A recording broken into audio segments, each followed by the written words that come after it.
a dar comienzo a esta mesa sobre justicia y reparación, el rol del llamamiento en la causa Memorándum. Muchas gracias a todos por acompañarnos. Tengo un gran placer en recibirlos a todos. Vamos a pedirle en primer lugar a Marcelo que haga una presentación del llamamiento y a continuación van a hablar nuestros invitados especiales. Luis Cohn, Horacio Luzzi y el gran placer de recibir a Graciana Peñafort. Marcelo, adelante. Bueno, buenas tardes a todos, a todas. Gracias por participar. Habitualmente nosotros hacemos una presentación de lo que es el llamamiento. Hoy voy a hacer alguna variante de la presentación habitual que hacemos. El llamamiento nace en el año 2015, fruto del trabajo de algunos dirigentes que, cansados de que esto venga sucediendo y tener que explicar que nosotros no pensamos como los judíos que conducen la Daia, como los judíos de derecha, sino que tenemos otra forma de entender el judaísmo, otra forma de entender el mundo y otra forma de entender nuestro país. Y luego de un exabrupto que el doctor Sabzai cometió en un acto de campaña, si no me acuerdo mal, hablando improperio sobre el canciller Timmermans, hubo un grupo que armamos un comunicado y salimos a defender las posiciones del canciller y repudiar a Sabzai. El canciller nos convocó a través de Jorge, todavía el llamamiento no existía, y ahí empezamos a hablar con Timmermans, porque él quería conocer a los locos que lo habían salido a defender, porque le resultaba raro que alguien saque los pies del plato, y sobre todo por él que estaba en un gobierno kirchnerista para todo el mundo. En esa reunión que estuvimos hubo algunos miembros presentes de algunas organizaciones, y cuando salimos de ahí, después de conversar con él, dijimos, algo hay que hacer acá, esto no puede seguir así, y empezamos a pensar el qué y el cómo. Se empezó a escribir el manifiesto del llamamiento, y en el cual la causa Memorándum, que es lo que hoy nos convoca, al llamamiento la atraviesa desde su nacimiento. Cada uno podrá hacer memoria de cuándo se acercó al llamamiento, cuándo el llamamiento lo interpeló. Pero desde un primer momento nosotros ya salimos en esa carta que hicimos circular, abierta y sin firma, ya hablábamos de la denuncia del fallecido fiscal Nisman, porque la tuvimos que cambiar sobre la marcha, porque la carta estaba preparada y antes de que la larguemos, el fiscal falleció. Por lo cual, el memorándum a nosotros nos atraviesa desde un primer momento, es para nosotros un lugar de batalla constante contra la madre de las denuncias del Lawfare en Argentina, y en la que empezamos a pedir tener voz propia, poder diferenciarnos, poder conocernos, y la verdad que esto se consiguió, nos empezamos a conocer, empezamos a tener una voz propia, empezamos a entender entre todos que necesitábamos una representación que pueda mostrarle a la sociedad argentina toda que todos los judíos no piensan como los de la Daia, que la Daia no representa a la totalidad de los judíos como se quieren autoarrogar, que la Daia representa al sector más reaccionario de la colectividad judía, cada vez más alineados con Cambiemos, que esto antes no sucedía en la colectividad, ellos se mantenían al margen de la política partidaria, y a partir de las últimas 3 o 4 presidencias se han involucrado cada vez más, han entregado ministros, diputados, al gobierno de Cambiemos, y llegamos, para no hacerlo muy largo, en esto de que nos atraviesa, en esto de que el llamamiento pudo amalgamar a distintas vertientes del progresismo judío en Argentina, con distintas procedencias, algunas institucionales, otros de nunca, otros de distintos partidos políticos, y todos pudimos convivir dentro del llamamiento en este respeto que tenemos por la palabra del otro. Siempre nos hemos empeñado en poder escuchar al otro y tratar de representar a todos los judíos que se han adherido al llamamiento, que hoy podemos decir que son alrededor de 4.000, que es un número más que importante para el poco tiempo que el llamamiento tiene. Algunos habían augurado, se van a acordar, que no íbamos a sobrevivir después de que Cristina pierda las elecciones. Y hemos pasado la tormenta del gobierno macrista. Y nadie nos sostiene, porque no pertenecemos a ningún partido político. Nos hemos constituido como una organización política no partidaria. Y cuando se conformó una comisión jurídica con juristas, la verdad, muy importantes y muy comprometidos, y nos trajeron la propuesta de presentarnos en la causa como amicus curiae, el Consejo Directivo no dudó en esto que nos estaba planteando la comisión, entendíamos el porqué y entendíamos que era otra forma más de poder dar una batalla por la representación de la colectividad y de que no todos pensamos como ellos. Ellos están de un lado y nosotros del otro. Creo que este cometido con la presentación que hizo la comisión se cumplió en forma muy cabal, donde ya hay un juzgado que nos reconoce como representantes de la colectividad, que tomó, y esto ya lo van a contar después los compañeros, tomó parte de los fundamentos que ellos pusieron en la presentación para hacer después la resolución del Tribunal Oral Federal número 8, que no es menor, que fundamentos que nuestros compañeros pudieron escribir y que cualquiera de nosotros puede suscribir y lo debatimos día a día, estén presentes en esas resoluciones. Esto nos da también una visibilidad mucho mayor, otra presencia en los medios y ante la colectividad, en donde ya la DAIA hoy mismo sigue tratando de negar que existimos, y ayer saca un comunicado, otra vez autorrogándose la representación de toda la colectividad, a la cual seguiremos dándole batalla para demostrarles que ellos solo tienen que seguir diciendo que representan al sector de la derecha de la colectividad hoy enrolada en Cambiemos. No me quiero extender mucho, pero esta causa memorándum para nosotros es central. Como dije antes, fue la madre de las batallas del Laufer, y sobre esto se han montado un montón de mentiras que hemos tenido que salir. Ustedes reciben comunicados casi semanales para poder dar batalla a estas mentiras que se han tratado de instalar y que se van a seguir tratando de instalar.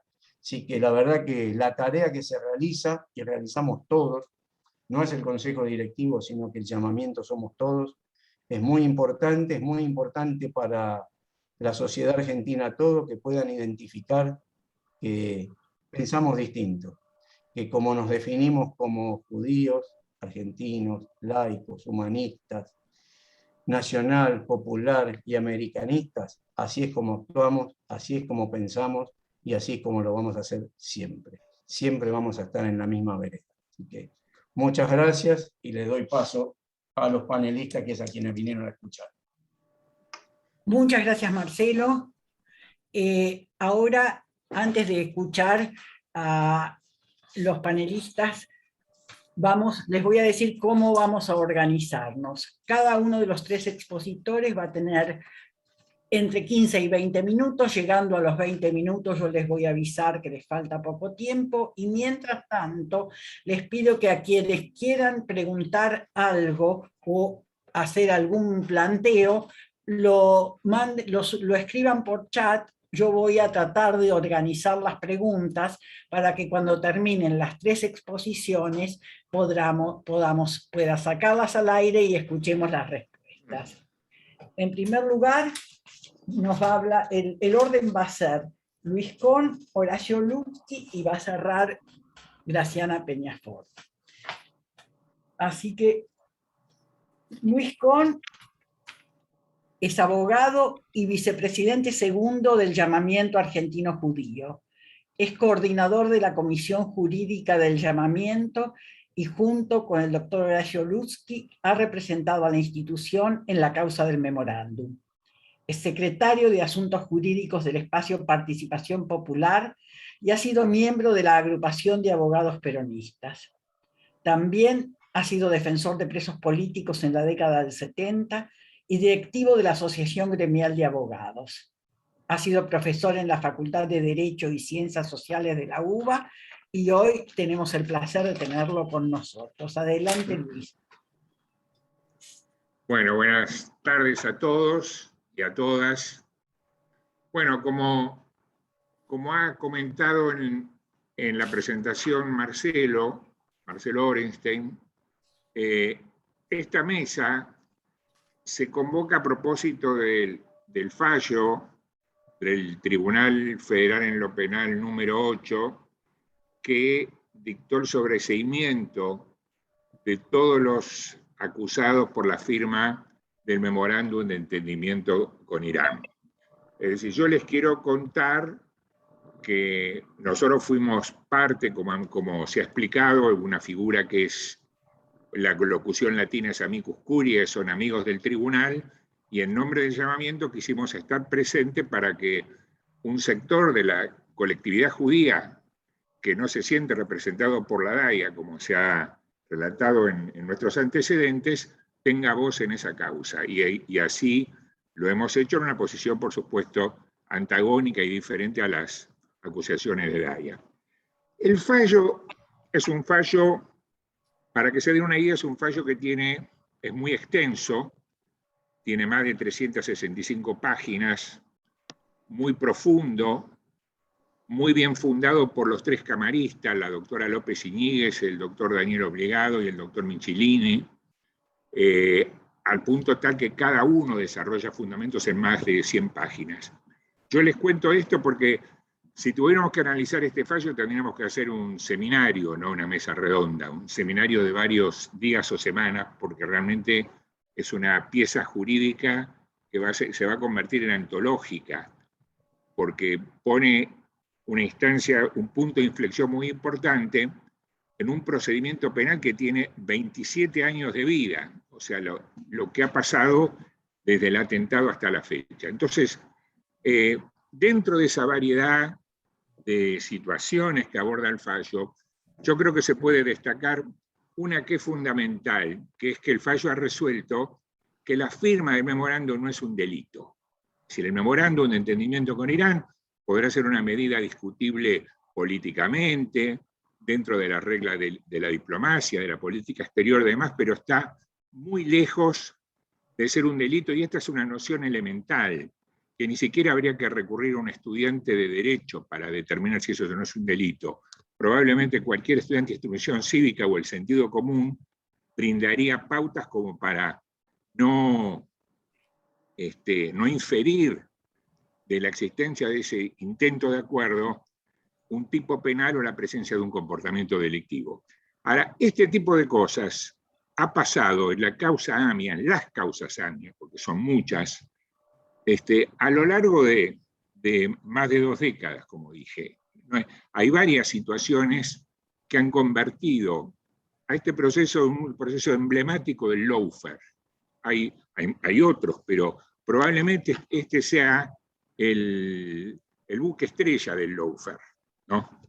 Entonces, yo quisiera, dentro de las limitaciones que tiene este espacio, determinar que prácticamente desde que se perpetra el atentado del 18 de julio de 1994, ahí comienza una inversión de toda la investigación que condiciona después todos los procesos posteriores. Este es uno más, pero el procedimiento de investigación tiene un vicio de origen, tiene como un pecado capital al cual quiero hacer referencia para tratar de ubicar luego por qué llegamos a este punto. Como todos saben, el atentado ocurrió el 18 de julio de 1994. El 19 de julio, o sea, al día siguiente, la embajada argentina en Israel, a cargo del el embajador Otegi envía un cable a la Cancillería a cargo de Guido Di Tella, donde le dice que está viajando hacia la Argentina el delegado personal del primer ministro Rabin, Dov Morak, con instrucciones para que entre el gobierno argentino y el gobierno de Israel elaboren una versión coincidente del atentado. Esto es lo que literalmente dice ese cable. Y fíjense por qué comienza aquí todo el lawfare. El cable no dice, está viajando un delegado para interiorizarse de qué pasó, ayudar en la investigación, comenzar el... No, le dice lo que hay que preparar es una versión coincidente del atentado, de su autoría, como si estuviera promocionando una obra de teatro y no la investigación de un crimen, de un hecho de terrorismo de esa magnitud. Les cuento aparte, Dov Morak había sido embajador de Israel en la Argentina del año 80 al año 85, o sea, 3 años durante la dictadura y 2 años durante el gobierno de Alfonsín, había estado ligado al tráfico de armas, o sea, un hombre muy fogoneado. Entonces, en las 24 horas siguientes, ya se sienta la tesis, la hipótesis, la tesis, la determinación de que la autoría del atentado recae sobre Irán. Hay un programa en esa época de mucho rating, que era el programa Tiempo Nuevo, dirigido por el periodista Bernardo Neustadt, que a la noche siguiente él entrevista por vía remota al primer ministro Rabin, a este embajador, al presidente Menem. En el piso del programa está avalando todo esto el presidente de DAIA en ese momento, que era Rubén Beraja, y ahí comienza entonces un proceso que por un lado se dirige a determinar como autor mediato del atentado al gobierno de Irán, y excluye toda investigación sobre una pista que algunos investigadores ya habían detectado, que era lo que se llamó la pista siria. Entonces, ya con esto hay un condicionante geopolítico para llevar la investigación de esta forma que pasa por encima la verdad, el dolor de las víctimas, el derecho de sus familiares, cediendo a la cuestión geopolítica. Era que Israel, avalado por Estados Unidos, estaba negociando un tratado de paz con Siria para devolver las tierras que pertenecían a las alturas del Golán, y no era conveniente para ese tipo de proceso confrontar con el gobierno sirio. Era más fácil echar a rodar la pista que por falta de asistencia, de cumplimiento de un programa de asistencia nuclear a Irán se había vengado con ese atentado, y no que podría ser parte de eso Siria. Estoy contando los aspectos fundamentales porque hay muchísimos más, pero no da esta mesa para desplazarlo. Entonces, ahí se produce una cosa que hay una película, un documental Nisman, que muchos de ustedes supongo que habrán visto, que se estrenó el año pasado, donde en un momento se entrevista a 2 altos funcionarios de la CIA y el FBI, James Bernazzani y Ross Newland. Y ellos dicen que es la primera vez que en un hecho de esta naturaleza ven que primero se determina quiénes son los autores y después comienza la investigación y la búsqueda de las pruebas. O sea, lo que dicen ambos funcionarios es: aquí se están violando reglas básicas de la criminalística y del derecho penal, ¿no? Entonces ya, a partir de ahí la investigación, por eso yo comencé diciendo que el vicio original comienza en ese punto. Bueno, luego se suceden 10 años de una investigación que fue totalmente anulada porque desvió el procedimiento hacia una pista falsa, y estoy pasando rápidamente periodos históricos que son muy prolongados, pero también es prolongado la historia de impunidad del atentado. Entonces se llega finalmente al año 2004, donde el Tribunal Oral Federal número 3, absuelve a 22 acusados que estuvieron la mayor parte de ellos, perdón, pueden pasar estas cosas.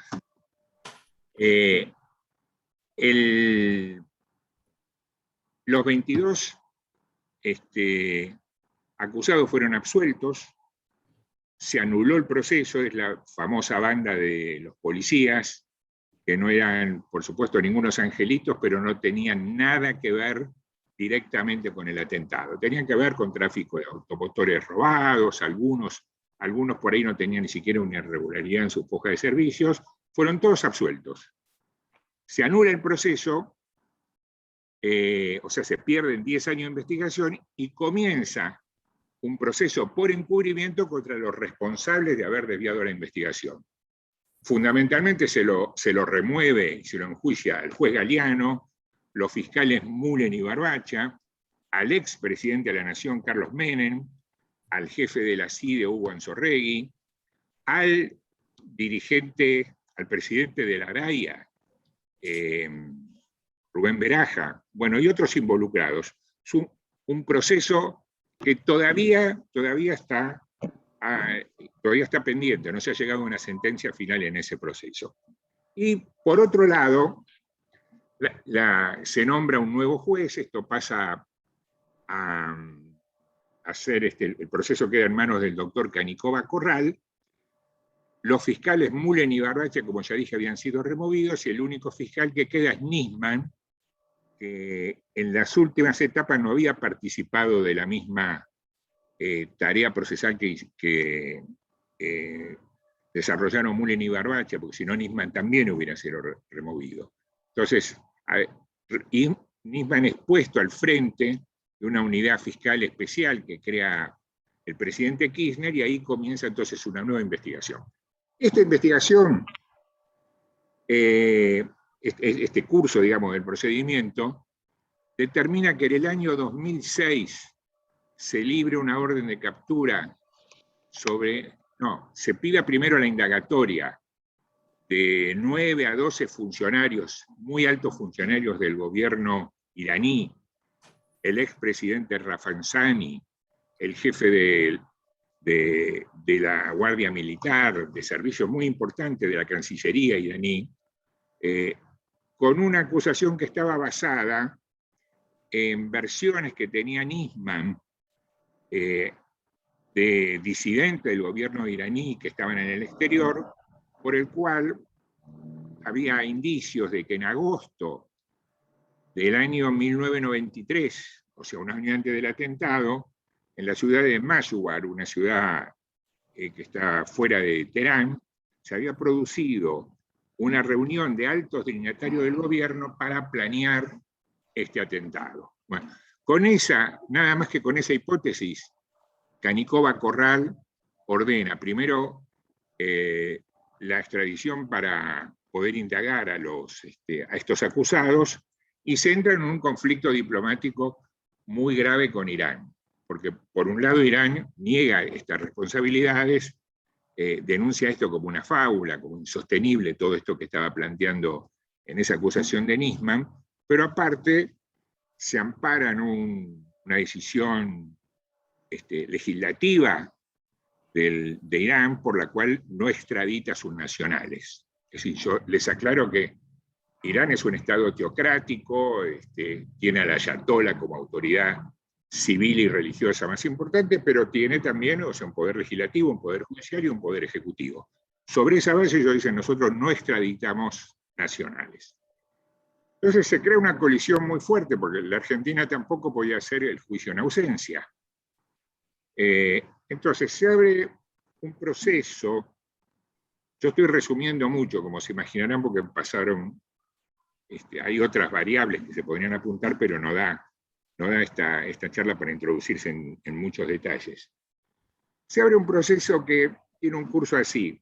Anualmente, en la Asamblea General de las Naciones Unidas, el presidente de la Nación, en un momento Néstor Kirchner, en otro momento Cristina Kirchner, y después todas las autoridades diplomáticas, los cancilleres, protestan y piden que los ciudadanos iraníes acusados concurran a la Argentina para ser interrogados por el juez Canicova Corral y por el fiscal Nisman.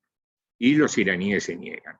Entonces, ante esta situación de bloqueo que paraliza totalmente el proceso, comienzan a pensarse más o menos entre 2008 y 2011, se comienza a analizar la posibilidad de llegar a algún tipo de acuerdo diplomático con Irán para que sean interrogados en algún lugar, o fuera de Irán, por otro tribunal, o dentro de Irán, bueno, descartando las posibilidades más extremas, que era, por ejemplo, que los interrogaran otros jueces o que los interrogaran fuera de Irán, o sea, que la justicia argentina perdiera su poder jurisdiccional.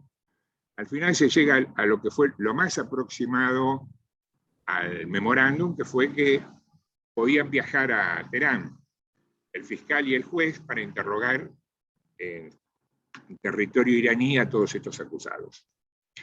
El canciller Timerman, que era el que llevaba adelante todas estas negociaciones, mantuvo permanentemente informado del curso de estas secuencias a algunos dirigentes de DAIA, al fiscal, al juez menos, pero al fiscal sí, por supuesto manteniendo el secretismo que necesariamente tienen todas las conversaciones diplomáticas de esta naturaleza, pero sí avisando que estaba intentando algo de ese tipo, y es visto con beneplácito por todos desde la perspectiva que era mejor que nada. Es decir, aunque no entusiasmara la idea de que llegar a interrogar a los iraníes iba a permitir arribar a la verdad, por lo menos iba a permitir salir de ese estado de parálisis. Entonces, bueno, finalmente el memorándum se firma en enero del 2013. Para que se den una idea de la transparencia que había en las relaciones de Timerman con la DAIA, con los dirigentes y con los familiares, lo primero que él hace cuando vuelve al país, él vuelve un día a las 10 de la noche, al otro día a las 10 de la mañana, está reunido con los dirigentes de DAIA, de AMIA y con los familiares. Les informa todos los detalles del memorándum y puntualiza 2 o 3 cosas claves. Primero, que el memorándum, hasta que no sea ratificado por ambos parlamentos, no se va a convertir en tratado. Segundo, que era específico, es un punto muy importante que las alertas rojas que pesaban sobre los iraníes se mantenían, que una de las primeras medidas que él tomó es notificar a Interpol que las alertas rojas se mantenían, que el memorándum no alteraba esa situación. Interpol, a su vez, a través de Ronald Noble, que era el secretario que recibía esto, ratifica eso, y queda claro que solamente el juez Canicova Corral es el que puede levantar las alertas rojas. Entonces, en esa reunión, que está grabada, hay un video que registra toda esa reunión, donde estaba el presidente de DAIA, que era Schlosser, el presidente de AMIA, que era Borger, el secretario de DAIA, que es el actual presidente, que es Noblovich, y los representantes de las organizaciones de familiares. Bueno, todos ven como positivo ese paso que se ha dado. Algunos tienen expresiones como Schlosser dijo: si los familiares están de acuerdo, nosotros no tenemos nada que observar. Bueno, y comienza ahí la primera irregularidad que tiene este fenómeno. En menos de 72 horas, DAIA revierte su posición y AMIA también. ¿Por qué? Porque desde la perspectiva de la política exterior de Israel y desde la estrategia que tenía la derecha republicana en Estados Unidos, que no auspiciaba la política, los cambios políticos que sí propiciaba el presidente Obama, era importante mantener un estado de confrontación, un estado prebélico con Irán. Y esto de hacer desaparecer, llegar a un acuerdo de esta naturaleza como la que tenía el tratado, no coincidía con esa política. Entonces, DAIA y AMIA, siguiendo prácticamente las directivas, lo que pedía la Cancillería de Israel y las embajadas, pasan a manifestarse en contra del memorándum. Inclusive tienen unos meses después una reunión con Timerman, con el secretario de culto Oliveri, donde le piden que se revea el tratado, y Novlovic incurre inclusive en un sincericidio, porque dice, imagínense si vamos a interrogarlos a Irán y no tenemos ninguna prueba de que nos vamos a disfrazar, ¿no? Schlosser es más directo, dice, ocupémonos de los vivos porque los muertos igual están, ya lo están. Entonces, bueno, finalmente aquí el tratado es avalado por el Congreso Nacional, o sea, el memorándum es aprobado por el Congreso y se convierte de parte de la Argentina en un tratado viable. En cambio, de parte de Irán, el tratado es rechazado. Luis, 2 minutos. ¿Cómo? 2 minutos. Bueno, voy cerrando. Bueno, acá hay otro punto. Voy cerrando. Acá hay otro punto que es importante. Si para los iraníes hubiera sido beneficioso este tratado, por supuesto el Congreso hubiera hecho lo mismo que hizo nuestro Congreso, y sin embargo lo rechazaron.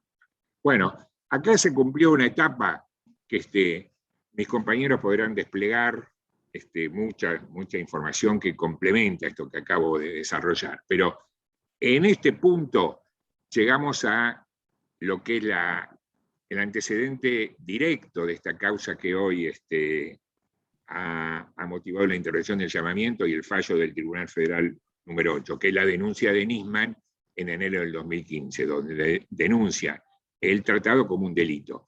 Esa denuncia es desestimada por el juez Rafecas y por la Cámara de Apelaciones, y con un procedimiento muy oscuro que hoy está relatado en este fallo del Tribunal 8, es reactivada por DAIA en diciembre de 2016, con la complicidad de 2 camaristas y a instancia del presidente Macri. Bueno, con esto, por supuesto, el tiempo se me ha acabado, doy por cerrada la intervención, pero creo que es un hito original que no puede dejar de contemplarse para ver cómo nacen estos 27 años de impunidad en la cual todavía ni las víctimas, sus familiares, la colectividad judía y la sociedad argentina ha podido recibir del Estado y del Poder Judicial una respuesta sobre una tragedia de tanta significación como de tanta relevancia como la del atentado del 18 de julio de 1994. Muchas gracias. Muchas gracias, Luis. Ha sido realmente muy claro, muy preciso, y podemos pensar de otra manera a partir de escucharte. Muchas gracias. Bueno, ahora vamos a ver esto que están diciendo los comentarios. Muchos comentarios felicitándote por tu compromiso y tu claridad. Ahora vamos a darle la palabra a Horacio Lutzki, abogado, periodista, integrante de la Comisión de Asuntos Jurídicos del Llamamiento, exdirector del periódico judío Nueva Sion, asesor en el año 2002 en la Comisión de Juicio Político de la Corte Suprema de Justicia de la Nación por no investigar el atentado a la Embajada de Israel.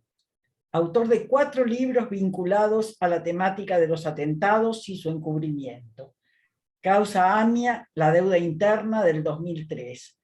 Brindando sobre los escombros, la dirigencia judía y los atentados, entre la denuncia y el encubrimiento, 2012.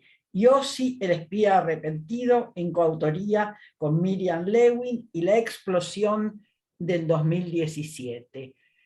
Bueno, adelante, Horacio, te escuchamos. Bueno, muchas gracias. Vamos, sin vueltas a continuar con el tema. Estoy muy agradecido también por la invitación y por todos los asistentes. Yo me voy a enganchar con lo que ya dijo tan claramente Luis. Respecto del fallo, efectivamente, la considero también una pieza extraordinaria que merece ser leída con tiempo, con calma. Son cientos de páginas que tocan todas las cuestiones de fondo, y en realidad no se limitan a mencionar la cuestión escandalosa de cómo fue la reapertura, más bien dicen que esa cuestión no se van a pronunciar sobre ella, porque hubo ya una denuncia del fiscal Colombo, una denuncia penal, donde se debe investigar justamente las visitas de Hornos y Borinsky a Macri, pero también el presunto asesoramiento del juez Borinsky a funcionarios de la DAIA, es decir, todo esto que se ha ventilado, que la mayoría de ustedes ya conocen. Entonces, el tribunal se abocó con muchísima prolijidad a tratar cada una de las cuestiones involucradas. Efectivamente nos llevaría mucho tiempo, y no lo tenemos en este momento, pero realmente la contundencia, la solidez para llegar a la conclusión evidente de que no hubo delito es clarísima. Pero a mí en primer lugar me interesa compartir con ustedes algo que tiene que ver directamente con el llamamiento, porque luego de lo que explicó Marcelo Onestein y Luis Con respecto de la decisión de presentarnos, tuvimos efectivamente una respuesta que en algún punto es histórica de parte del tribunal, y que, para no incurrir en ningún error, les voy a leer, porque implica el primer reconocimiento en sede judicial de la relevancia del llamamiento argentino judío en representación de toda una importante corriente de la colectividad.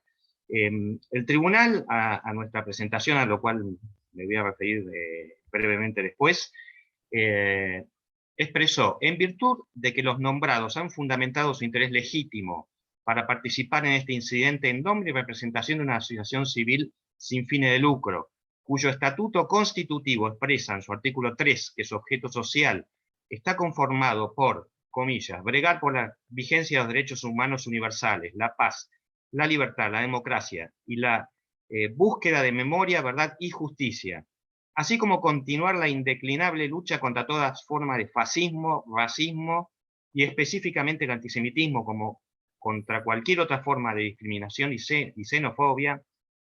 Y luego dice, y siendo además que en la presente causa se ventilan estrechamente vinculados al objeto procesal, asuntos de trascendencia colectiva e interés general, es decir, de innegable interés público en sintonía con el artículo 3 de su estatuto constitutivo, en línea con argumentos expresados por la excelentísima Cámara Federal de Casación, en la causa Galeano y otros antecedentes, es que, de conformidad con normas de la Corte Interamericana de Derechos Humanos y la Convención Americana de Derechos Humanos, y a efectos de resguardar el amplio debate como garantía esencial del sistema republicano democrático y de enriquecer la discusión en cuestiones institucionalmente relevantes, con argumentos fundados de carácter jurídico, técnico, científico, relativos a las cuestiones debativas, toda vez que el estatuto constitutivo de la asociación civil sin fines de lucro, llamamiento argentino judío, se ajusta a las disposiciones acordadas de la Corte, bueno, habremos de tenerlos por presentados en calidad de amigo del tribunal. Esta resolución, que obviamente fue notificada a las partes, no ha sido cuestionada, tiene el carácter de firme, implica un reconocimiento esencial que se produce luego de que presentamos, en nombre del llamamiento, junto con Luis Con, por la Comisión Jurídica, un escrito donde realizamos un cuestionamiento, por un lado de tipo formal, pero también sustancial, respecto de la representatividad de la DAIA para accionar como lo estaba haciendo. Acerca de la cuestión formal, se pueden decir muchas cosas. La primera de ellas es que es falso que represente a toda la colectividad judía, como se invocó en la resolución donde se reabrió la denuncia, que además se reabrió mediante una maniobra y con una escucha ilegal y toda una cantidad de circunstancias que ya sabemos, pero nos ha importado en ese escrito, además, tratar de desentrañar otra cuestión anexa a la que también explicó Luis. Esto no arranca en el año 2016 y en el contubernio con el macrismo de muchos de los dirigentes de la DAIA. Y hago acá una acotación. Yo prefiero, digamos, señalar a dirigentes de la DAIA y no a la DAIA como institución, quizás en la vana esperanza de que alguna vez separen la paja del trigo, hagan una revisión de lo actuado y dejen de manchar a una institución que tuvo, por supuesto, finalidades absolutamente nobles, y como anécdota puedo decir en lo personal que allá por los años 60, el doctor Alejandro Lutsky, tío mío, fue secretario general de la DAIA en la época que esta institución se enfrentaba a los forajidos de Tacuara y denunciaba al jefe de la policía por ser cómplice de Tacuara, etcétera, etcétera. Bueno, llegamos en los 90 a una DAIA que en pleno juicio por causa AMIA le da una condecoración a los jefes policiales responsables de actos de encubrimiento, de participación, de espionaje sobre la comunidad, etcétera. Así que hay un abismo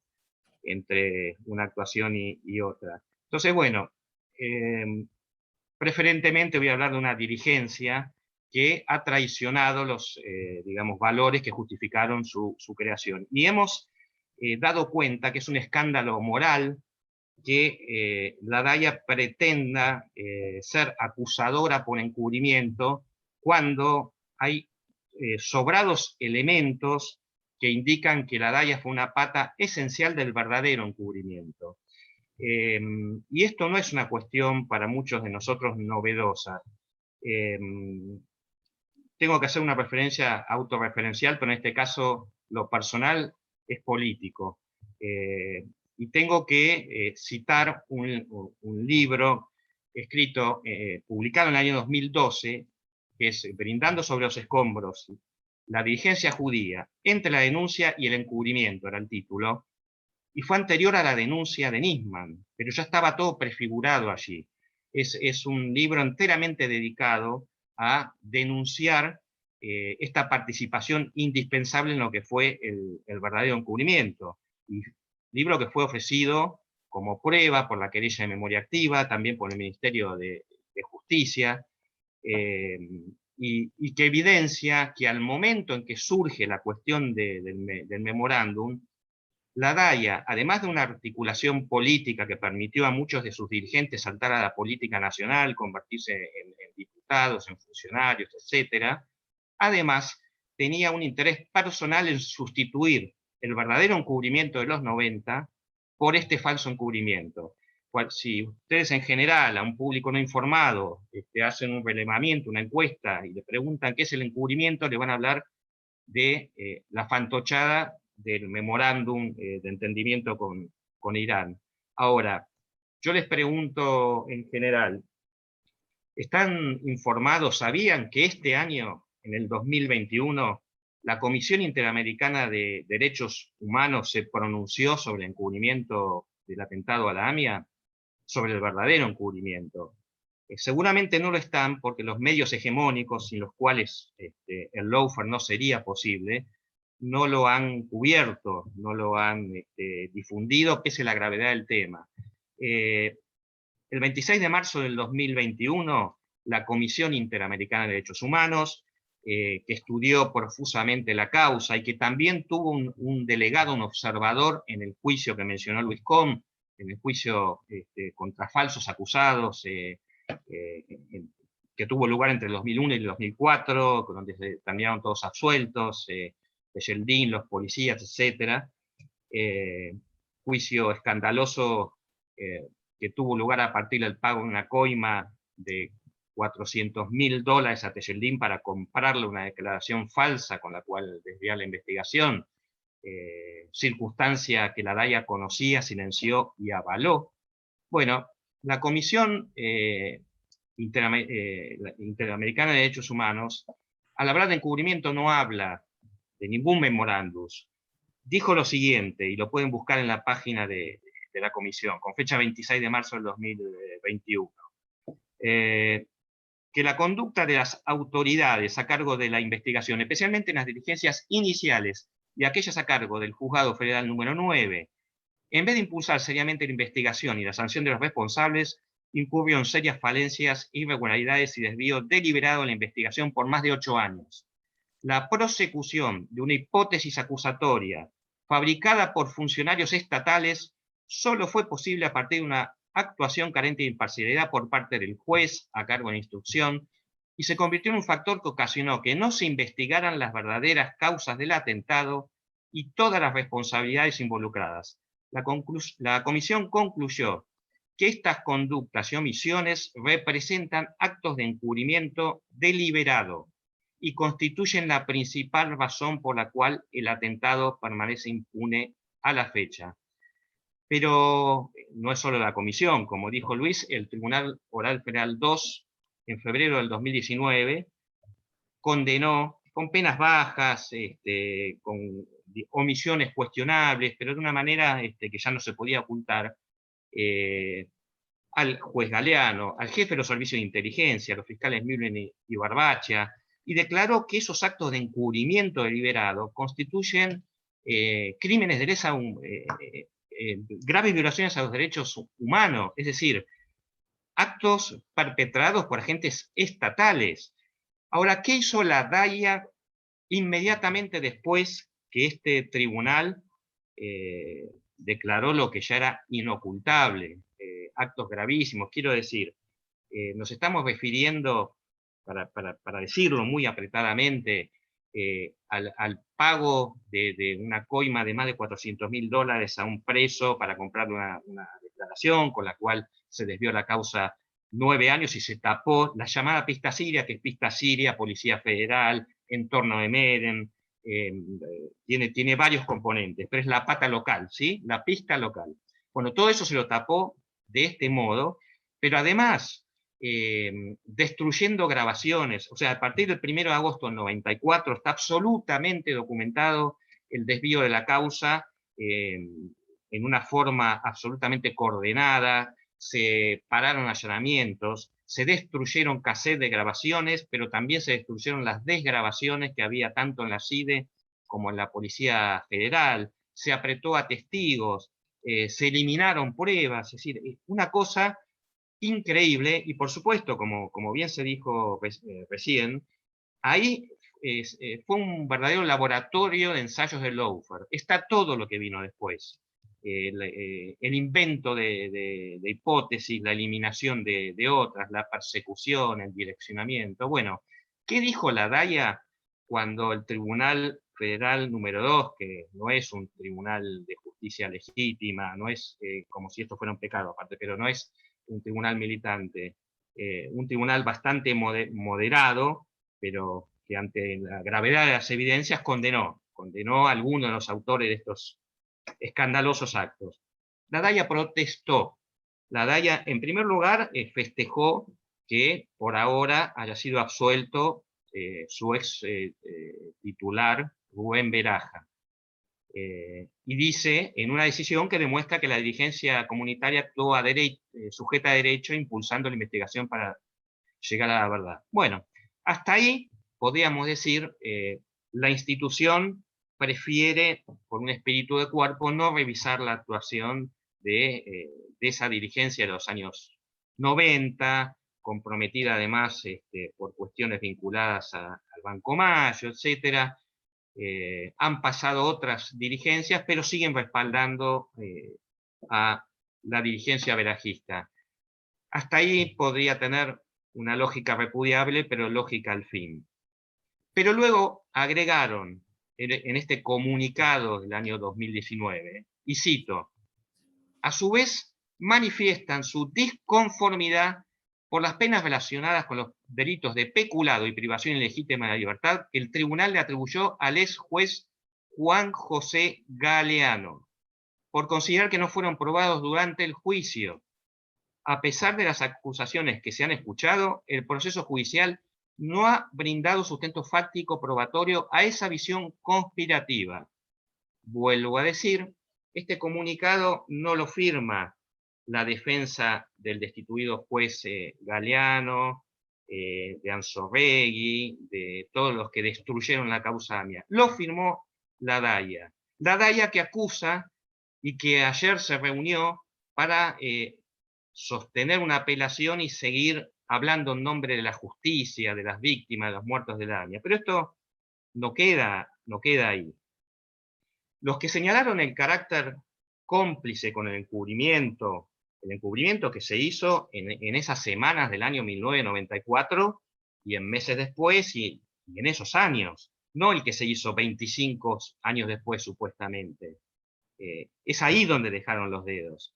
Pero no lo decimos solamente nosotros, en función de supuestos compromisos políticos o visiones ideológicas. Muy rápidamente voy a marcar a ver quiénes más calificaron con muy duras palabras el papel de la DAIA en todos estos años. Y voy a ir de adelante para atrás. Bueno, la Unidad AMIA, que encabezaba el senador radical de la coalición Cambiemos, Mario Cibanería, que no obstante quiso investigar, quiso hacer lo que haría cualquier persona que se encuentra frente a todo ese volumen de información. Me consta por haber participado de reuniones con su equipo, y cuando quiso ir para adelante recibió todo tipo de aprietes, de reprimenda, de impedimento, bueno, hasta que renunció e incluso denunció penalmente a Garvano y a Macri. Pero además de eso, en el documento final mencionó, cito, el papel a veces inexplicable y colaboracionista de las instituciones damnificadas y algunas de las querellas y agrupaciones de víctimas. Son palabras del radical Mario Cibanería, que hoy sigue, por supuesto, alineado a la coalición que en su momento integró. Pero vamos a ver otra del arco político, o vamos a ver otros familiares de víctimas, porque se habla solamente de dos, ¿verdad? El alegato de memoria activa ante el TOF 3 en el año 2004, no lo voy a leer no voy a leerle toda la parte pertinente porque no va a dar el tiempo, pero citó algo que fue tremendo, cómo la DAIA se opuso sistemáticamente a que se levanten los secretos de la causa AMIA. Lo hizo una y otra vez. Yo fui en su momento observador en la causa y también lo presencié. La cuestión era si podían hablar o no los agentes de la CIDE. Claro, si podían hablar y se veían los sumarios, se demostraba que a Tejeldín le pagaron para mentir con fondos reservados de la CIDE. La DAIA se oponía a que esto se ventile. Memoria Activa, su abogado, dijo en ese momento, la enérgica oposición de la DAIA en el juicio oral al levantamiento del secreto agente de los CIDE fue un hecho vergonzoso. El argumento utilizado fue que permitir a los agentes secretos que declaren constituiría un peligro para la seguridad del Estado. Sí, la DAIA protegió y privilegió la seguridad del Estado en lugar de la averiguación de la verdad, argumento que utilizó tantas veces para saltar las reglas procesales cuando lo consideró conveniente. Tal oposición al levantamiento del secreto demostró claramente su voluntad encubridora. Dejo acá, pero sigue el señalamiento de memoria activa. La sentencia del TOF. Disculpame, te quedan 2 minutos, te podemos dar 2 más si querés, pero bueno, ya estás los tomo. Bueno, la sentencia del TOF 3 también habló de la incomprensible actitud. Los alegatos ante el Tribunal Oral Federal 2, de este último juicio, todos señalaron el papel de apoyo de los abogados y dirigentes de la DAIA al encubrimiento. Lo hizo el Ministerio Público Fiscal, lo hizo la querella del Ministerio de Justicia, lo hizo la querella de los policías bonaerenses, el doctor Ubeira, y otra vez lo hicieron los querellantes de memoria activa. Bueno, ¿por qué hay tanta crítica en definitiva a la actuación? Bueno, desde el año 95, no me va a dar el tiempo, pero hubo toda una secuencia, por eso, y por ser tan extensa esta secuencia, tuve que dedicarle un libro a esta cuestión y con algún otro contexto. Entonces, para redondear, no es solo una cuestión formal de mayor o menor representatividad. Es un escándalo ético y moral que una parte que no ha hecho autocrítica, que no se ha separado de los actos de esa dirigencia de los años 90, hoy esté querellando supuestamente por verdad por justicia y por desentrañar el encubrimiento. Están de los dos lados del mostrador, hay una incompatibilidad grosera, absoluta, que debe ser denunciada. Y por eso, desde nuestra especificidad como llamamiento argentino judío, consideramos que podíamos hacer un aporte diferenciado fuera de las excelentes defensas y fuera de la calidad ética y profesional de defensores como la gran Graciela Peñafort y el gran y querido compañero también Alejandro Rúa, que junto con los demás defensores, por supuesto, bueno, pero que hoy nos complace Graciana de ilustrarnos y acompañarnos con su presencia. Así que en ese terreno obviamente no era demasiado lo que podíamos aportar, pero como se ha jugado tanto con la cuestión de la representatividad de la comunidad judía, bueno, consideramos que teníamos algunas cosas importantes para decir y que desde ahí podíamos colaborar mínimamente para desentrañar este escándalo y en búsqueda de la verdad y de la justicia que aún se le debe, después de tantos años, a los amigos, compañeros y familiares de las víctimas. Así que, bueno, ahora como todos y todas ustedes, me dispongo con mucho agrado a escuchar a la querida Graciana. Muchas gracias, Horacio, realmente. Y ahora con mucho placer presento a quien admiro tanto como a Graciana Peñafort. Es abogada, docente, fue directora de Asuntos Jurídicos en el CONFER, directora de Asuntos Jurídicos del Ministerio de Defensa, directora de Relaciones Parlamentarias del Senado de la Provincia de Buenos Aires, fue abogada de Héctor Timerman, de Cristina Fernández de Kirchner, y actualmente forma parte de la defensa de Andrés Larroque en causa memorándum. Bueno, con mucha expectativa te escuchamos, Graciana. Bueno, primero y principal, agradecer mucho la invitación, porque creo que el tema memorándum es un tema que nos convoca a todos por distintas causas. Yo además, voy a ser honesta, sigo cumpliendo una recomendación que mi amigo Héctor Timerman me contó cuando yo me separé de mi compañero. Siempre me dijo, Graciana, dejate de joder, buscate un marido judío porque somos buenos maridos. Y yo sigo haciéndole caso. Entonces, me pareció que estaba bien. Nada, más allá de la humorada, pienso que es un tema que a todos nos involucra desde muchos lugares. Yo voy a ser honesta, yo tengo esta sensación que es muy tremenda, y es que la causa AMIA ha bordeado mi vida los últimos 10 años o más. Sencillamente porque mi socio, que es Alejandro Rúa, fue el director de jurídicos que llevó a la Argentina a suscribir el reconocimiento de la responsabilidad del Estado argentino por el primer encubrimiento, que se firmó ante la Comisión Interamericana en el año 2004 y tomó forma de decreto en el año 2005. Luego, cuando Alejandro dejó de trabajar en lo que era la unidad AMIA, pasó a ser el abogado de memoria activa. A mí me emocionó mucho escuchar a Horacio palabras que sé que son palabras de Alejandro. Y por eso yo trabajaba como abogado y la causa AMIA de distintas formas daba vuelta alrededor de mi vida. Pero nunca me voy a olvidar la mañana de enero, que todos estábamos muy impresionados con la aparición sin vida del fiscal Alberto Nisman, que me llamó Héctor Timerman, que era un viejo amigo, yo lo conocí cuando trabajaba el tema de la ley de medios, y me pidió que tomara su defensa. Y yo me acuerdo que Héctor, yo le dije, mira Héctor, yo sé derecho penal lo que hace falta para ser funcionaria pública. No sé si estoy en condiciones de asumir esta defensa. Y nunca me voy a olvidar lo que dijo Héctor, porque me dijo, mira Graciana, detrás de esta denuncia, porque no se olviden que antes de morir Nisman había hecho la denuncia que da origen a la causa memorándum, hay gente muy poderosa. Están los fondos buitres, están los servicios de inteligencia. ¿Sí? Y yo no necesito un abogado que sea un hacedor de trampas judiciales. yo necesito a alguien que tenga el valor para enfrentar esas trampas judiciales. Y yo quiero que vos la tomes.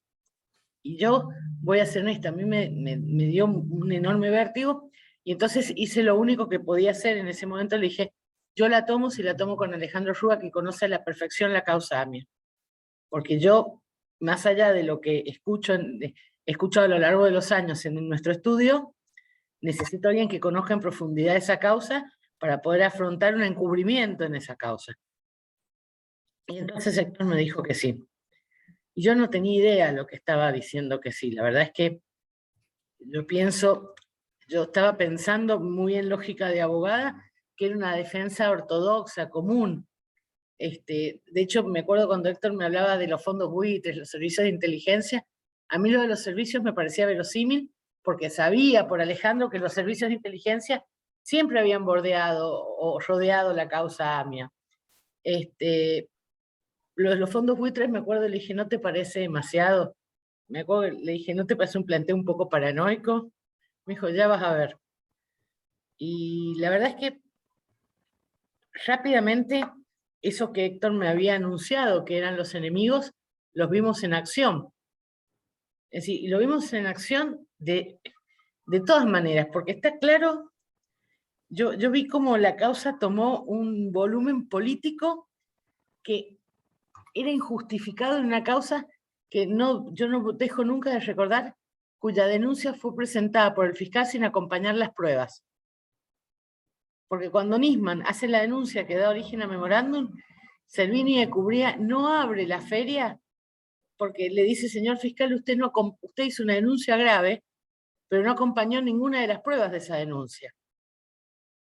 Entonces, una denuncia que ya había sido tomada sin pruebas. Y voy a decir algo que me resulta incómodo porque tengo que hablar de alguien que está muerto, pero voy a decir, además, la politización de la muerte del fiscal que había hecho la denuncia, porque la muerte de Nisman se volvió un hecho sobre el que se montó buena parte de la oposición argentina para empezar a construir las elecciones o el resultado adverso de las elecciones.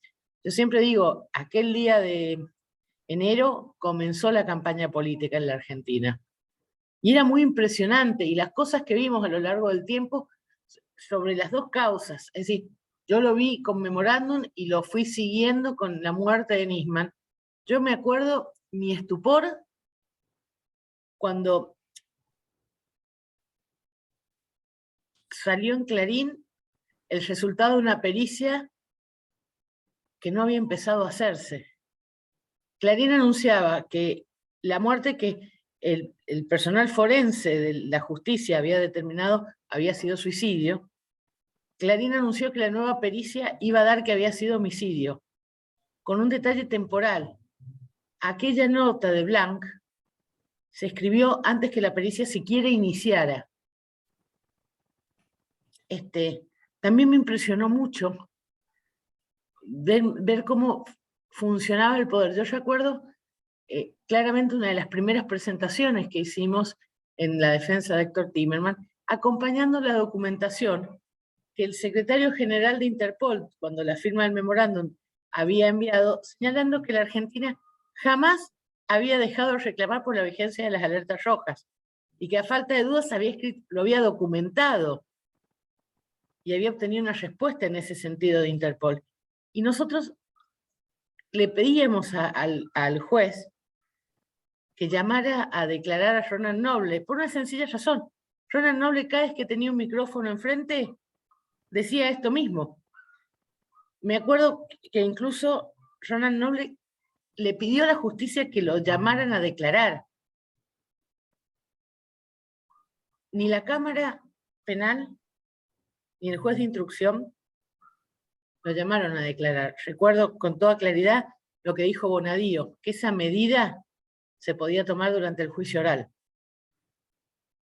Para ser claro, había un testimonio crucial que no se tomó, porque la decisión de procesar ya estaba tomada sin necesidad de prueba. Como no había tenido prueba la denuncia inicial, fueron construyendo un caso judicial sin delito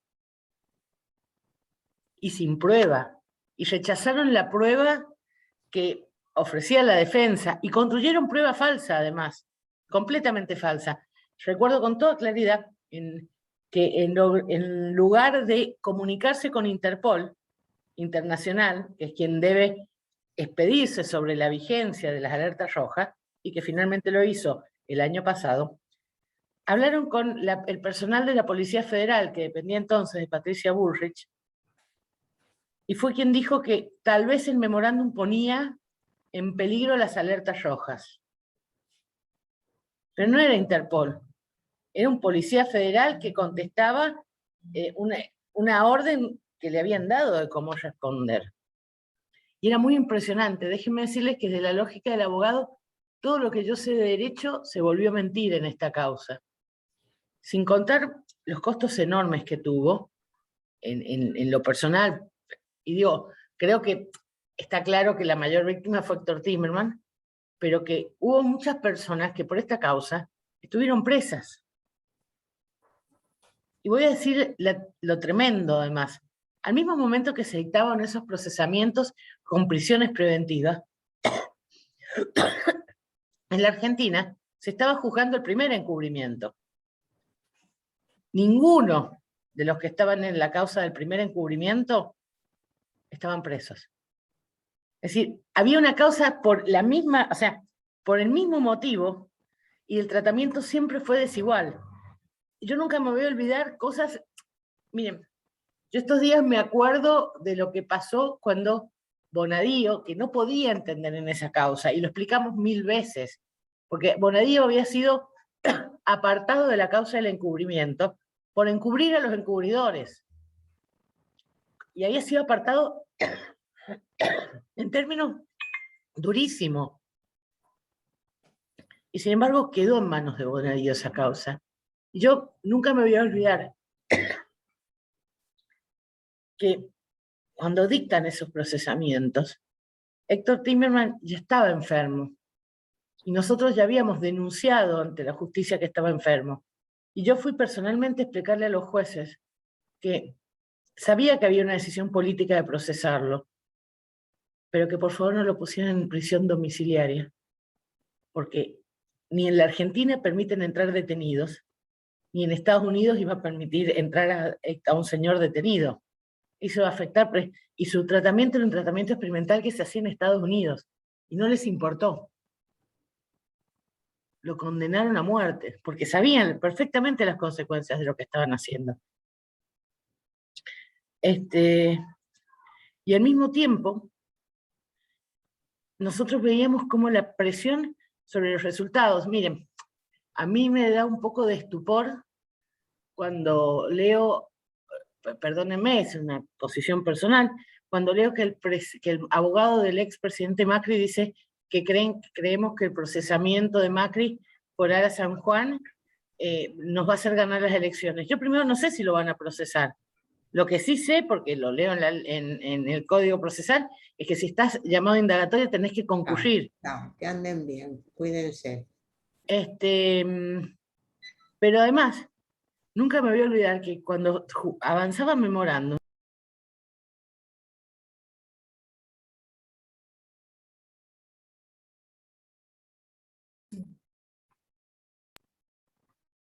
No se escucha, está Se silenció, bloqueada. Graciana, se silenció, Graciana. sí, ahí vuelvo. Seguí el proceso por los tiempos electorales y fue todo muy horrible. De todo modo, voy a decir algo.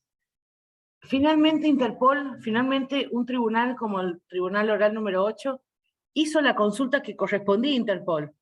E Interpol constató y contestó respecto a que nunca habían estado en peligro las alertas rojas, que era lo que sostenía Héctor, se lo preguntara a quien se lo preguntara.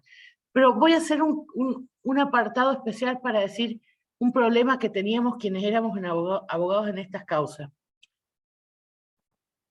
Y que realmente la aparición del llamamiento judío fue providencial. En general, quienes defendíamos en la causa de encubrimiento, la prensa y algunos personajes, nos acusaban primero de defender a los iraníes y segundo de ser antisemita. Y yo me sentía como ese chiste que dice, no soy antisemita, tengo un amigo judío. sea, yo digo, miren, me cuesta mucho ser antisemita, el cliente que yo estoy defendiendo judío. O sea, pero les juro, porque como detrás de él estaba la Daya, toda acción que nosotros hacíamos en defensa de nuestros defendidos, la planteaban como una cuestión de antisemitismo. Y la verdad es que es muy injusto, y en eso la aparición del llamamiento judío fue providencial, porque demostró que la Daya no es la totalidad de la representación de la colectividad judía. Y la verdad que a nosotros, creo que a todos nos dio mucho alivio tener un sector de la colectividad judía representando y diciendo cómo habían sido los hechos, no desde mí, que soy una relatora de los hechos, sino de cómo lo vivió la comunidad, al atentado de la AMIA, a la suscripción del memorándum, y explicarle al Poder Judicial. Yo creo que fue providencial para el curso de la causa, escuchar a un sector de la colectividad judía decir lo que dijo el llamamiento judío. Porque si no, voy a decirles algo, los jueces también estaban bajo las presiones de tomar una resolución como esta y ser tildados de jueces antisemitas. Se los digo yo porque lo sufrí en carne propia. Cualquier decisión que no hacía lugar a las pretensiones de la Daya, claramente tachaban de antisemita a ese decisor. Y creo que por eso le digo, yo le tengo una enorme gratitud al llamamiento judío, porque nos sacó de una encerrona política y discursiva, de la cual era muy difícil sacar a esta causa. Y en esta causa era importante sacarlo de esa encerrona.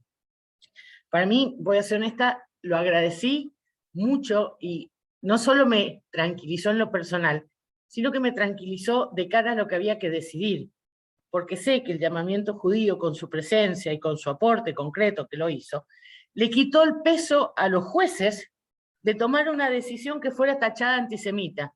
Porque alguien se paró y le dijo, mire, la Daya no somos todos. La Daya no es la representación completa de esta colectividad, y la Daya no es la única que defiende los intereses de este sector. Y fue muy importante, y me pareció valioso. Pero además, me parece que, y esto sí lo quiero contar, yo valoro mucho que esto pasara, porque miren, yo era la abogada de Héctor Timerman porque era mi amigo, porque no pude decirle que no a un amigo. Nunca imaginé, se los dije, cuando dije que sí, todo lo que iba a venir después, no imaginé la enfermedad de Héctor, su agonía, yo la sufrí, porque además, a medida que su enfermedad avanzaba la angustia de Héctor, y yo siempre, si tienen alguna duda, habría que ver, vuelvan a ver la declaración que hizo, porque estaba angustiado, esta causa lo angustiaba por un motivo tremendo. Traición a la patria fue el mismo delito del que la dictadura acusó a Jacobo Timerman. Y yo me acuerdo que Héctor decía, esto es una putada, porque esto siempre nos pasa a los judíos. Nos acusan de ser más judíos que argentinos. Dice, y me acuerdo que cerraba siempre diciéndolo, y yo soy argentino, judío y peronista. Para él era un karma estar reviviendo, y siempre decía, esto tiene que cambiar, porque no puede ser que hace una generación mi padre fue torturado, acusado de traidor a la patria, también por su pertenencia a la colectividad. Luego vine yo. Si no cambia esto, dentro de 20 años vas a estar defendiendo a mis hijas. ¿Qué será la angustia de Héctor Timerman? Y por eso era tan importante para él limpiar su honor. O sea, yo no le puedo dejar este apellido manchado del único delito infamante que tiene nuestra legislación, que es traición a la patria. Y era muy angustioso, era realmente muy angustioso. Y yo tengo que rescatar la enorme generosidad que tuvo Andrés Larroque cuando me sumó a su defensa, porque cuando Héctor muere yo pierdo la acción, porque el defendido no pasa a estar más en el proceso. Cuando Andrés Larroque me suma a su defensa, sabiendo que yo, además de defenderlo a él, cosa que voy a hacer, que es lo que corresponde, quería hacer un un acto más de desagravio para Héctor Timerman, que era pedirle algo que en la justicia argentina no hace, que sobreseer a las personas muertas. Pero ¿saben qué? Para Timerman ya es muy tarde, yo soy muy creyente y espero que se haya enterado de esto. Pero era poder darle a la familia, cumplirle a la familia, el limpiar el nombre de Héctor, que era una angustia que él tuvo hasta el día que se murió. Y quiero decirles que yo agradezco mucho haber podido llamar a la familia y decirles, esta es la denuncia que sobresee a Héctor Timerman. Y poder decirle a las hijas, muéstrenselo a sus hijos, que su papá no fue un traidor, no se murió por traidor a la patria.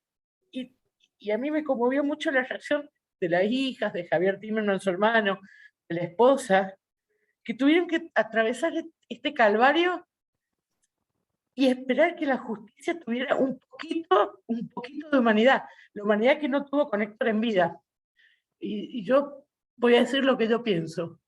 Esta humanidad también tuvo, en este gesto de humanidad, porque en ese sentido la sentencia es muy potente, porque al final sobresea a una persona que está muerta. Yo creo que el hecho que hubiera miembros de la colectividad judía que no estaban diciendo, no estaban tratándolo de traidor a la patria, fue crucial. Lo que yo quiero explicar, y por lo que yo vine acá, es decirle la importancia que tuvo la participación del llamamiento para torcer el curso de esta historia, que era de una injusticia aberrante, abismal, pero que también esa injusticia tenía un respaldo que parecía muy fuerte, demostró ser un gigante con pies de barro, que era el respaldo de pensar que cualquier cosa que no le diera la razón a los querellantes iba a ser automáticamente una medida antisemita. Yo sé que el cierre de esta causa es justo, porque el cierre de esta causa existió desde el principio, porque nunca hubo prueba y porque nunca hubo delito. Yo leo las declaraciones de sectores de la DAIA que dicen que hay que hacer el juicio. Digo, mire, esto el Código Penal lo ha provisto, porque puede que a Horacio lo acusen de homicidio, pero no lo van a poder juzgar por homicidio si la persona que supuestamente mató está gozando de buena salud. Eso está claro. O sea, es un juicio imposible porque uno juzga delitos, no juzga sospechas, juzga delitos. Y acá no hay delito. Y voy a decir esto, esta no existencia de delito ya había sido claramente señalada por el doctor Rafecas, a quien persiguieron y estuvo triste de dejar de ser juez por haber dictado la primera sentencia que dijo que en esta causa no había delito. Esta primera causa cerrada, que luego fue abierta de manera artificial, engañosa, abierta por jueces que jugaron al padre mientras decidían una causa que le iba a costar la vida a alguien que yo quería mucho y le iba a costar mucha vida a personas que a lo mejor no trataba, pero que iban a terminar presos por esto. Y lo que yo nunca me olvido era la angustia que le daba a Héctor Timerman, y lo vemos claramente en su declaración. Porque él le explicaba a quien le preguntara que a lo mejor no había sido la más inteligente en las decisiones, pero que había tenido una sola voluntad: permitir un avance concreto en la investigación del atentado de la AMIA. Y me acuerdo en su última declaración ante el Poder Judicial, donde, con ese estilo que él tenía, dice, miren, desde que firmamos el memorándum y el memorándum fue declarado inconstitucional, ¿en qué avanzó la causa AMIA? En nada. Lo único que avanzó fue mi cáncer. Y eso describe de manera completa cuál era el panorama. Un poder ejecutivo que quería encontrar un avance concreto en una causa que lleva 25 años detenida. Y lleva detenida por una sencilla razón: ni los iraníes van a dar la extradición de sus nacionales, ni la Argentina puede hacer juicios en ausencia. Y recuerdo el combate de Héctor sobre la inconstitucionalidad de plantear juicios en ausencia, porque la justicia sin posibilidad de defensa no es justicia, es una parodia. A mí me preocupa cuando veo cómo sectores de la DAIA o de la AMIA impulsan el juicio en ausencia, y me acuerdo lo que contó Horacio respecto a eso. El gran problema de una parte de la colectividad con la causa AMIA es que han sostenido una tesis oficial y no están dispuestos a llevar adelante las medidas para descubrir si esa tesis es cierta o no. Por eso, ¿qué pasa si al final los interrogan y no son los culpables? Yo no soy defensora de los iraníes, no conozco tanto la causa AMIA, y lo que tengo claro es que lo que yo vi con la causa Memorándum, y que es lo que se corrigió con este fallo, más allá de la apelación, que yo creo que está destinada a ser rechazada, pero es cómo se puede construir una causa mentirosa que hallase con todos los derechos y las garantías del Estado de Derecho. Yo sentí eso, que nos pasaba una topadora sobre lo que yo enseño en la facultad, lo que yo había aprendido en la facultad, y que no había posibilidad de defensa, no había posibilidad de producir prueba, no había posibilidad siquiera de pensar que un juez te diera la razón. Hasta que llegó un tribunal que no jugaba al padre con el presidente, que no había formado parte del encubrimiento como fue Bonadío, que no había sido designado a dedo como fue la Cámara.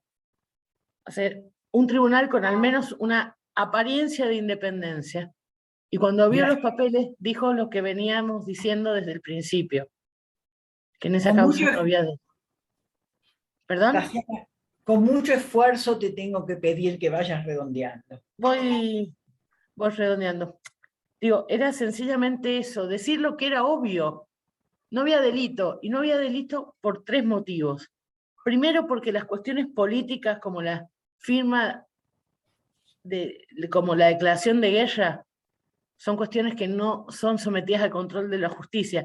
La justicia solo puede conocer las cuestiones no políticas, meramente jurídicas. Y la suscripción de un tratado internacional no es una cuestión... Uno puede después discutir el tratado si quiere, mas no la decisión de firmarlo. Es una cuestión política excluida del conocimiento de los tribunales. El otro motivo, porque claramente no había delito, era porque el origen, es decir, el presunto origen del delito, que era el encubrimiento a través de la afectación de las alertas rojas, se certificó que no estuvieron nunca en peligro, y que todo aquello que se cansó de decir Héctor Timerman era cierto, jamás estuvieron en peligro las alertas rojas. Y el tercer motivo por el que no había delito, y esto me parece que no es un hecho menor, es porque ese tratado nunca estuvo vigente.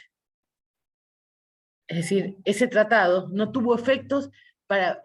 a ver, vamos a suponer que hubiese sido un intento de encubrimiento, no lo fue, pero aún así nunca estuvo vigente, y era tan grosera la pretensión que tiene la denuncia de Nisman, que omitió que a Nisman se le informó que se estaban en las tratativas de suscribir el memorándum, y se le informó que el memorándum apuntaba a que se le pudiera tomar la declaración a los imputados iraníes. ¿Y saben lo que pasó? El denunciante no dijo nada, prestó conformidad, dijo téngase presente.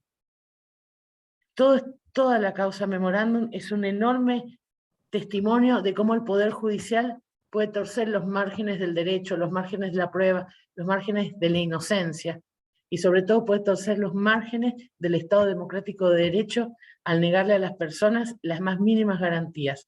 Y lo que es tan grave como ver el Poder Judicial haciendo eso, como una parte de la sociedad acompañó esa barbarie, que déjenme decirle, yo nunca me voy a olvidar que esa barbarie, esa persecución judicial, ese armado que estructuraron y con el cual hicieron política tanto tiempo, le costó una vida a una persona que se definía como argentina, judío, peronista, no como un traidor a la patria. Muchas gracias.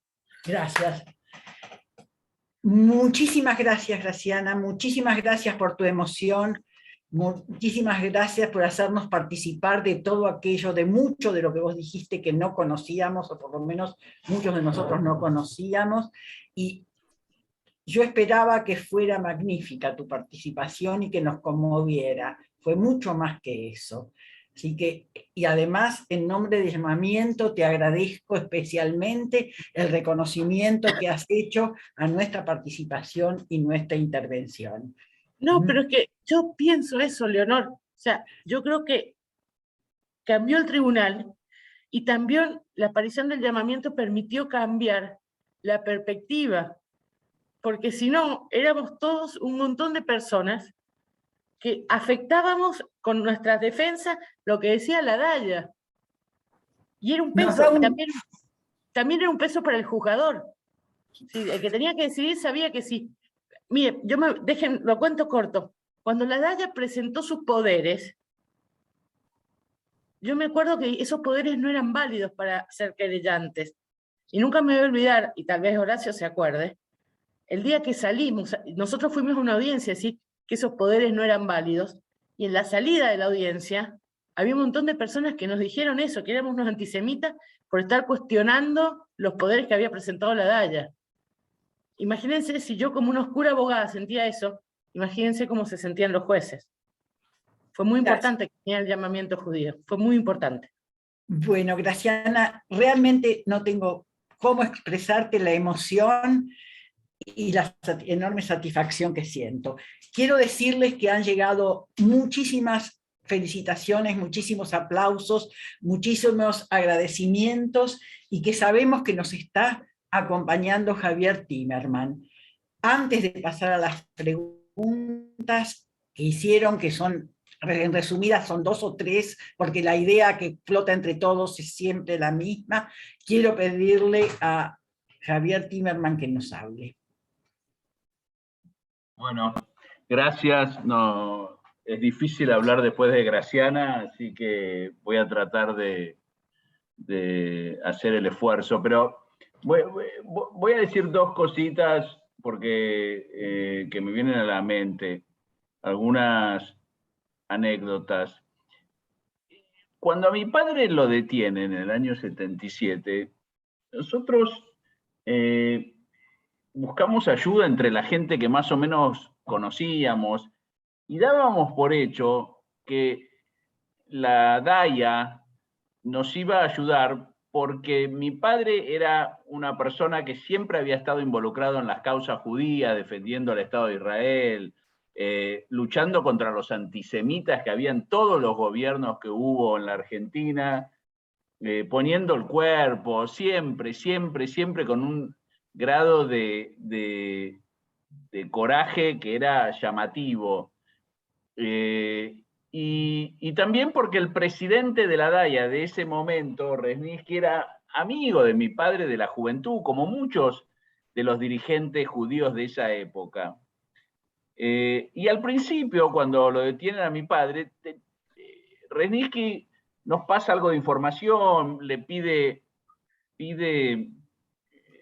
o sea, busca de ver cómo podía colaborar y un día, un par de meses después de la detención de mi padre, Resniski se tenía que juntar con el ministro de Interior, Arguindegui, teóricamente para pedirle por mi padre. Y nosotros estábamos muy angustiados esperando el resultado de esa reunión. Siempre nos juntábamos en mi casa, con mi tío, mis primos, para ver, mi hermano, Héctor, mi madre, para ver qué información podía rescatar cada uno. Yo era chico, tenía 15 años, pero los demás. Y estábamos ansiosos llamando y llamando a la casa de Resniski, que no atendía el teléfono. Nos llamaba la atención, hasta un punto pensamos que le podía haber pasado algo, a lo mejor lo hicieron desaparecer. La cuestión que Resniski contestó recién al otro día muy evasivamente, que en realidad mi padre había sido parte de no sé qué, y terrorismo, y ahí nos dimos cuenta que Resniski ya y la DAIA habían sido parte, iban a ser parte del proceso y no iban a defender más a mi padre. Y más que eso, sino que lo atacaron muchísimo cuando mi padre denunció lo que estaba pasando en la Argentina una vez que lo expulsaron del país. Y nunca tuvimos más contacto con la DAIA después de ese momento. La realidad es que mi padre lo escribió, él dice, yo le puedo entender el odio de los militares, después de todo son antisemitas, me torturaron, etc. Pero lo que nunca voy a perdonar, ni nunca voy a entender, es cómo lo trató la DAIA. Y digo esto porque ya me parece que no debemos sorprendernos más. Yo la verdad que también debo reconocer que pensé durante todos estos años que la DAIA, bueno, que hoy en día si pasaría hipotéticamente un golpe, ¿viste? Pensaba la DAIA ya no va a ser lo que fue en su momento, pero la verdad que me doy cuenta ahora que son mucho peor, porque es difícil juzgar a alguien que tiene miedo, pero este nivel de canallada que ocurre hoy ante nuestros ojos, en un país que es democrático, realmente es...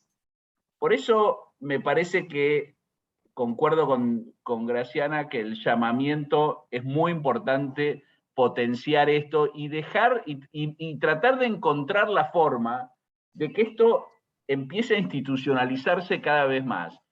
De poder hablar con empresarios judíos, formamos parte de una sociedad, no podemos quedarnos aislados, porque tenemos que usar nuestra influencia de a poquito, tal vez en 25 años seamos más importantes que la DAIA, pero hay que empezar a involucrarse porque del otro lado no van a cambiar nunca, jamás. Eso por un lado.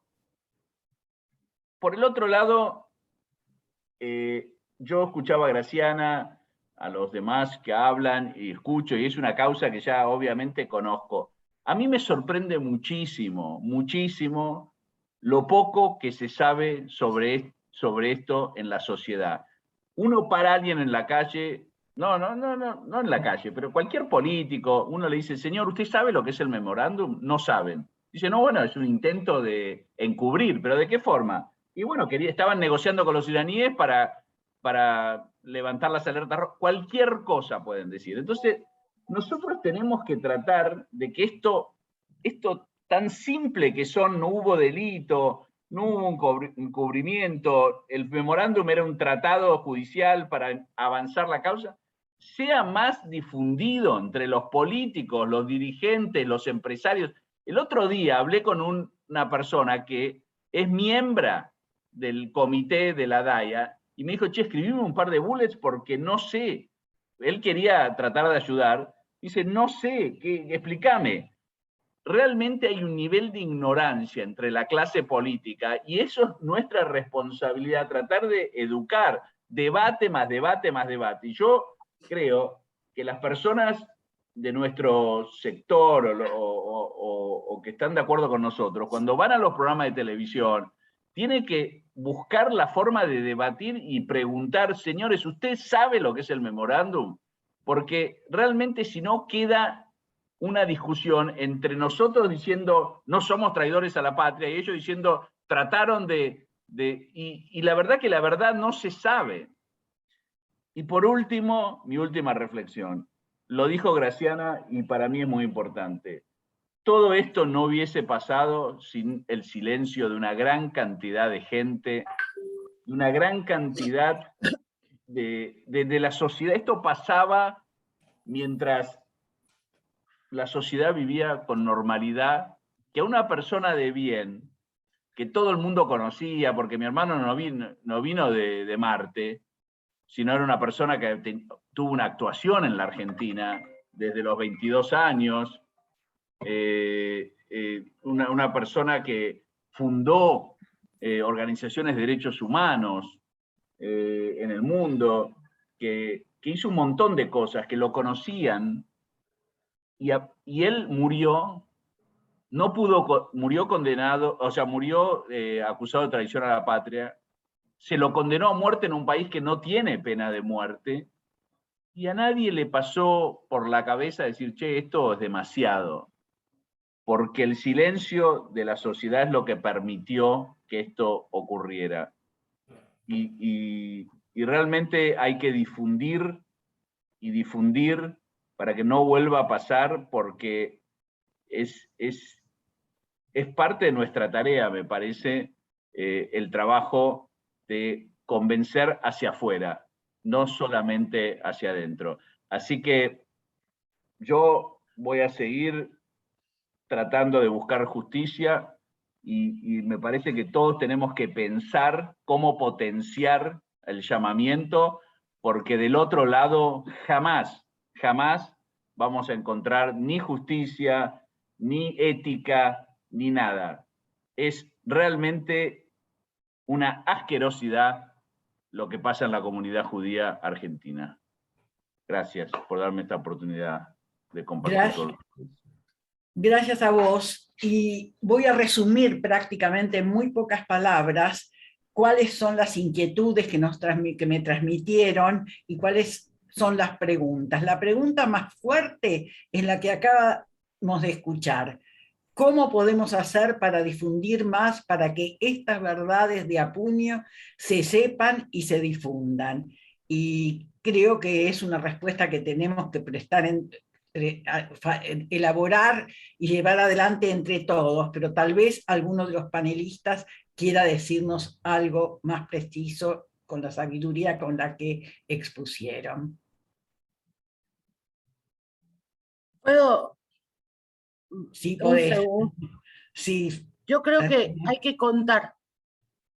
Digo, yo valoro mucho la tarea de Horacio, que escribe sobre el encubrimiento a la AMIA, digo, y la conducta de la comunidad judía, y creo que a riesgo de que a veces es muy antipático, yo cada vez que me entrevistan o que sacan el tema, o incluso en las reuniones sociales, hay que contar lo que pasó y hay que contar la posición infamante que tuvo la Daya, y no hay que dejar de contarlo. Yo me siento un poco, sé que no es un tema que directamente me corresponde, pero sí me corresponde, porque esto pasó en el país en el que yo vivo, es mi país es el que permitió, como dice Javier, que la indiferencia y la mala, tal vez la mala leche de un sector de la sociedad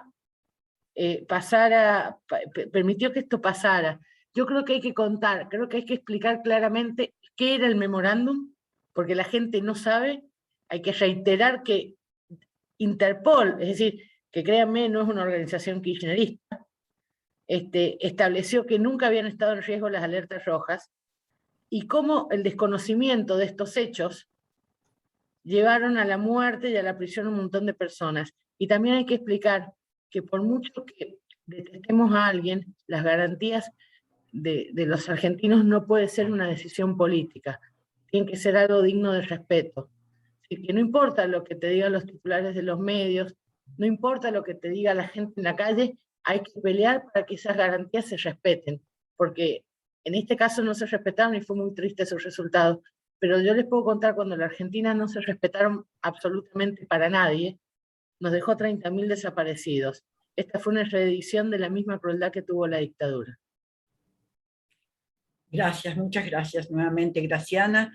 ¿Alguien quiere agregar algo más? Si no, voy a volver a agradecer con todo el corazón el apoyo y la participación brillante de los panelistas que hoy nos acompañaron, y también a todos aquellos que nos escucharon, que participaron de esto desde haber estado presentes junto con nosotros. Y quiero pedirles a todos que les demos a Graciana, a los demás panelistas, un aplauso muy fuerte, cada uno desde su lugar. Bravo, compañero, gracias. ¿Y yo puedo pedir algo? No, Y a mí no me aplaudan por panelista. Me parece que el que merece el aplauso fue el que no dejó de pelear por lo que realmente importa, que se establezca la verdad en el atentado de la AMIA. Y quien no dejó de pelear y pagó un costo altísimo por esa pelea fue Héctor Timerman. Me parece que es justo aplaudirlo a él, porque él fue la cabeza de esa pelea.